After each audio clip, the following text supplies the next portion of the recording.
여호와께서 자기 앞에 선 자들에게 명하사 그 더러운 옷을 벗기라 하시고 또 여호수아에게 이르시되 내가 내 책가를 제하여 버렸으니 내게 아름다운 옷을 입히리라 하시기로 내가 말하되 정한 관을 그 머리에 씌우소서 하며 곧 정한 관을 그 머리에 씌우며 옷을 입히고 여호와의 사자는 곁에 섰더라. 아멘. 오늘 말씀 스가랴서 3장 4절 5절 말씀인데요. 회복이라는 제목으로 말씀을 드리려고 합니다. 대제사장 여호수아가 더러운 옷, 불결한 옷, 배설물처럼 혐오스럽고 수치스러운 옷을 입어서 멸시와 비난을 받고 있고 사단의 고소 고발을 당하고 있습니다. 사단이 전혀 근거 없이 고소한 것이 아니라 누가 봐도 부정한 모습이라. 그럼에도 불구하고 대제사장 여호수아가 하나님 앞에 서 있는 것, 이것이 믿음이라. 이 부정한 옷 입은 현재 상황을 그 자신의 힘으로 어떻게 할 수 없는 상태예요. 이런 문제에 직면했었던 사람이 있었는데 사도 바울입니다. 로마서 7장 19절 말씀에 보면 내가 원하는 바 선은 행하지 아니하고 도리어 원하지 아니하는 바 악을 행하는도다. 선을 행하기 원하는 나에게 악이 함께 있는 것이로다. 선을 행하고 싶은데 이 악에 끌려다니는 이런 안타까운 모습을 지금 보여주고 있죠. 이런 모습 앞에서 사도 바울이 이런 탄식을 하잖아요. 오호라 나는 공고한 사람이로다. 이 사망의 몸에서 누가 나를 건져내랴. 탄식하고 있는 모습이 현재 대제사장 여호수아의 모습이요. 또 우리의 그 실존이기도 합니다. 이 사단의 참소에 하나님은 고발자 사단을 책망하시고 부정한 대제사장 여호수아를 품에 안아주시며 위로하시더라. 이것이 바로 하나님의 은혜였다. 또 오늘 또 모습을 바라보면 첫 번째, 더러운 옷을 벗겨주시고 아름다운 옷을 입혀주십니다. 4절 말씀인데요. 여호와께서 자기 앞에 선자들에게 명하사 그 더러운 옷을 벗기라. 더러운 옷, 부정한 옷은 수치와 멸시, 부끄러움의 그 죄를 상징합니다.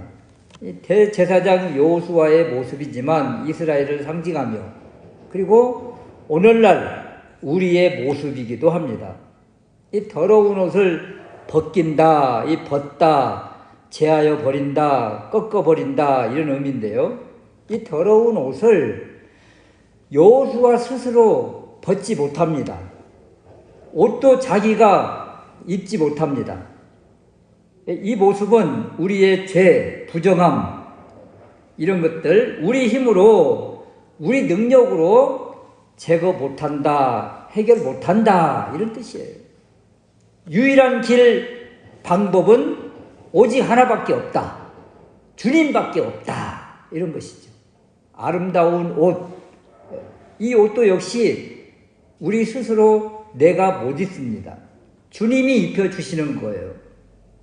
4절 후반절 말씀에 보니까 내가 내 죄과를 제하여 버렸으니 내게 아름다운 옷을 입히리라. 이 하나님의 약속이잖아요. 모든 죄를 사하시며 거룩하고 정하게 해주시겠다는 하나님의 약속입니다.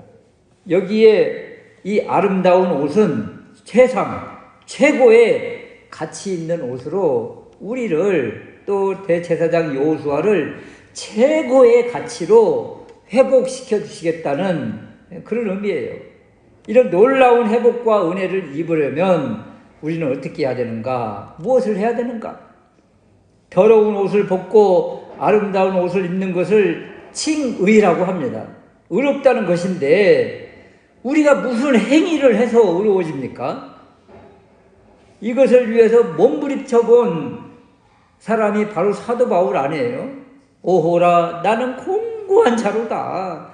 몸부림쳐보고 할 수 있는 모든 것을 다 해봤지만 모든 것이 허사로다. 이 탄식하는 모습이에요. 우리가 할 수 있는 것 아무것도 없다. 그럼 불가능합니까? 맞아요. 불가능해요. 우리 힘으로는 불가능해요.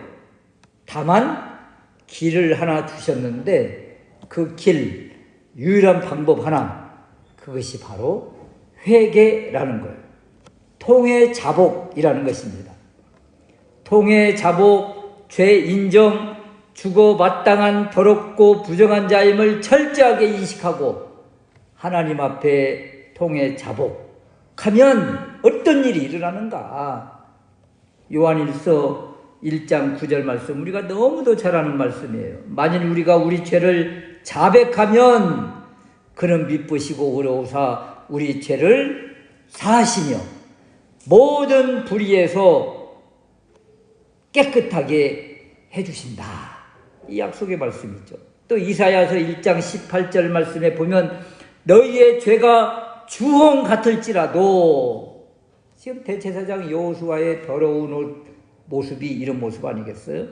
눈과 같이 희어질 것이요 진홍같이 붉을지라도 양털같이 희게 되리라. 이 말씀을 이루어 주시는 거예요. 더러운 옷, 부정한 옷 내 힘으로 벗으려고 또 씻으려고 몸부림치면 몸부림칠수록 더 더러워지는 거예요.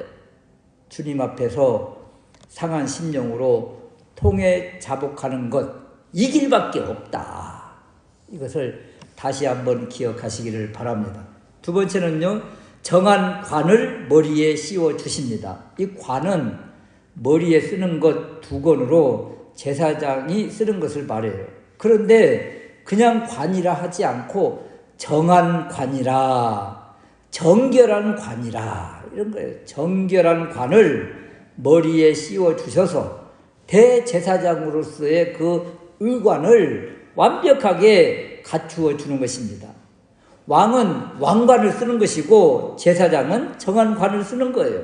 관은 한마디로 권위와 위엄을 상징하는 것인데 이제 모든 직위와 직분을 회복시켜 주시는 것을 뜻합니다. 대제사장 여호수아, 이 여호수아의 더러운 옷들을 다 벗겨주시고 새 옷, 아름다운 옷을 입혀주시며 머리에 정한 관을 씌워주셔서 대제사장으로서 온전히 사명을 감당할 수 있도록 권위와 위엄을 회복시켜 주시더라. 우리에게는 어떤 관이 있을까요? 우리는 어떤 관을 쓰고 또 하나님 앞에 서야 될까요? 우리에게는 면류관이라고 말합니다. 성경에 면류관이라고 하는 이 면류관이 얼마나 많아요. 여러 종류의 면류관들이 예비되어 있는데 의의 면류관, 생명의 면류관, 기쁨의 면류관, 썩지 않을 면류관, 영광의 면류관. 면류관들이 많이 있어요. 이러한 것들 누구에게 씌워주십니까? 주님 앞에 이렇게 회개해서 하나님의 자녀, 하나님의 일꾼이 되고 또 맡은 직분 충성되이 감당할 때 우리 주님이 이런 면류관들을 씌워주시는 거예요. 그래서 우리 주님이 대제사장 여호수아를 이렇게 아름다운 옷을 입혀주시고 정한관을 씌워주시며 의관을 갖추어서 주신 사명 잘 감당하도록 회복시켜주시는 이 주님을 바라보면서 우리도 주님 앞에 믿음으로 서기만 하면, 주님 앞에 통회자복하면 우리 주님이 의의 옷을 입혀주시고, 이 옷이 바로 세마포 옷, 정한 옷, 새 옷, 아름다운 옷 아니겠어요? 이 옷을 입고 믿음으로 주님 주신 사명을 잘 감당하는 우리가 될 수 있으시기를 주님의 이름으로 축원합니다. 세 번째는요, 이 모든 것을 이루어 주시기 위해서 주님이 하신 일이 무엇일까? 여러분, 사단의 고발장이 효력을 발휘하지 못하는 그 이유가 있습니다. 법정에서 주님이 사단의 이 고소권을 무력화시키는 그 무엇인가가 있기 때문에 사단이 아무 소리를 못하는 거예요. 사단이 더 이상 참소하지 못하도록 우리 주님께서 이루어 주신 것, 법정에서 효력을 발휘하게 할 수 있는 그것이 무엇일까? 바로 십자가의 죽음입니다. 우리의 모든 죄, 부정한 것들을 우리 주님이 다 짊어지시고 감당을 하셨어요. 이 십자가의 사건을 구약의 제사법에 의하면 속죄 제사에 해당되는 것인데, 이 모든 죄를 다 이미 감당, 지불, 또 해결하셨기 때문에 사탄이 아무리 우리의 잘못을 가지고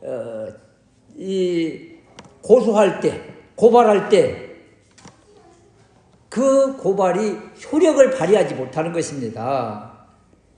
왜요? 우리 하나님이 보실 때 우리 주님이 이 일들을, 사단이 고발하는 그 고발건의 모든 것들을 이미 다 해결하셨기 때문에 그거 이미 끝났다, 이렇게 해결해 주시는 것이죠.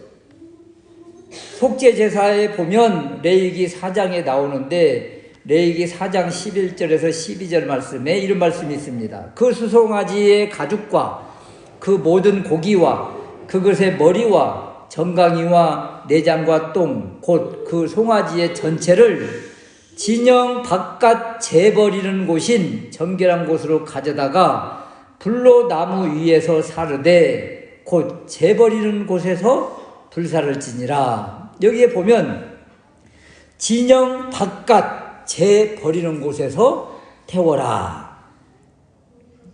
왜 이렇게 밖에서 태워야 돼요? 속죄 제사를 드릴 때는, 속죄 제사는 죄를 사하는 제사잖아요.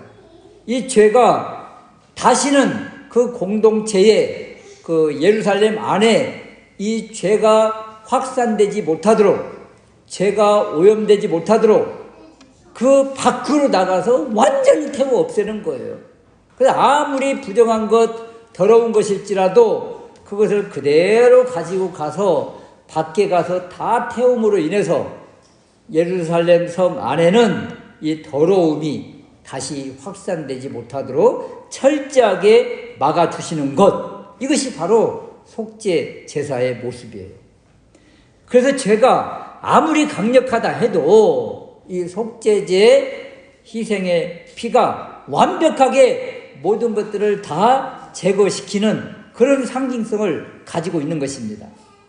우리 주님이 십자가에서 못 박혀 죽으실 때 예루살렘 성 안에서 돌아가셨습니까? 성 밖에, 영문 밖에서 돌아가셨습니까? 영문 밖에서 돌아가신 거예요. 이유가 무엇입니까? 이 속죄 제사를 이루어 주시기 위해서 우리 주님이 영문 밖에서 고난을 당하셨다. 히브리서 13장 11절에서 12절 말씀에 보면, 이는 죄를 위한 짐승의 피는 대제사장이 가지고 성소에 들어가고 그 육체는 영문 밖에서 고난을 받으셨느니라. 그러므로 예수도 자기 피로써 백성을 거룩하게 하려고 성문 밖에서 고난을 받으셨느니라. 예루살렘에서 죽지 않으시고 영문 밖에서 죽으신 이유가 무엇인가? 바로 이 속죄제를 성취하시기 위함이라. 그 피 흘려 주셔서 우리의 모든 죄를 다 해결해 주시기 위함이라.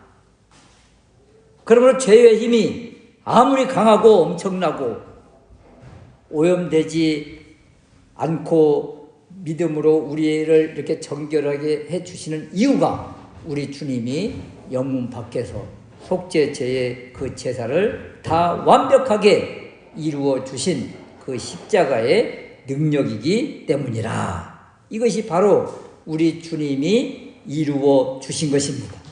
그래서 은혜인 거예요, 은혜. 마귀 사단이 우리를 참소할 때, 누가 비방하고 정죄할 때 우리가 빌미를 주었지만, 그럼에도 불구하고 이 모든 것들을 우리 주님이 완벽하게 해결해 주셨기 때문에 마귀의 공격, 마귀의 참소가 아무 효력을 발휘하지 못하고 무력화되었다. 이런 것입니다. 그러면 이 은혜를 아는 사람은 어떻게 해야 돼요? 이 복음 안에서 주님 앞에 또 십자가 앞에 나아가서 통해 자복할 때 우리 주님께서 우리에게 의의 옷을 입혀주시고 우리를 새롭게 해주시며 다시 믿음으로 사명을 감당케 하신다. 이 모습을 바라보면서 사탄의 참소에 또 세상의 공격에 무기력하게 포기하지 말고 자책하지 말고 하나님 앞에 자백하고 십자가의 보혈을 의지하고 나아갈 때 우리 주님이 우리를 새롭게 해 주신다. 주님이 새롭게 해 주시는 새 마음과 새롭게 해 주시는 이 새 옷을 입고 또 한 주간 믿음으로 살아내는 우리 모두가 될 수 있으시기를 주님의 이름으로 축원합니다.